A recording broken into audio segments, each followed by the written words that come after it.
563 dokumenta. 160 faqe, i librushke vogël. Ai ka bërë 10 libra për Shqipërinë, se ai është nga San Adriano dhe në San Adriano janë gjithë shqiptarë dhe shumë patriotë dhe shumë të lidhur me Shqipërinë dhe erojnë gjuhën e atë identitetin, po janë shumë dhanën pa vintur. Her mas herë vinë 28 nëmbare për festa vintu. Janë krenarë që janë shqiptarë. Edhe i ka bënë atë.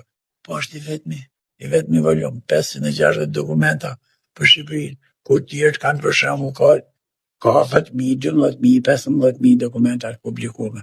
Na kemi 500 dokumenta, kur aty janë 50.000 dokumenta. Edhe aty pastaj në ndihem, me thonë drejtën, mirë ndihem, por më vjen keq që kur e shoh që, domethënë, historia e vendit tonë aty akoma qëndron në gjumë, nuk zbulohet, nuk publikohet. Nuk më vjen mirë, me thonë drejtën. Por vetë ndihem si mret aty, sepse ata, kur dikush shkon në arkiv, shkon me objekt. Pra vendos pse është të shku dhe bën kërkesën edhe procedurat edhe shkon e futesh atje. Dhe tash dona ke ardhur, po. Çfarë ka bën? Jam të i bën një monografi për Ismail Qemalin. Hyn aty në arkiv, kërkon sa dokumenta ka për Ismail Qemalin, del, bën biografinë dhe nuk shkon më aty. Mua tani më pyetën, po ti zotëri, pse ke ardhur? Çfarë e ka bën? Në doktoraturë, në monografi, në gjë, ashtu.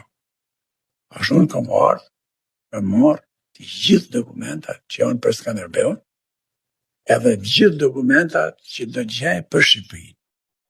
Që do t'i gjej. Do t'i paguaj gjithë do t'i marr. Po pse kështu thash, sepse do t'i publikoj aq sa ka mundësi dhe do jo hap tjerëve me publikuar që t'jenë publikuar. Ky episod u mundësua nga Red and Black Motors, Stone On Flow, Stax Consulting, Eden Decor dhe Stacioni Libraris.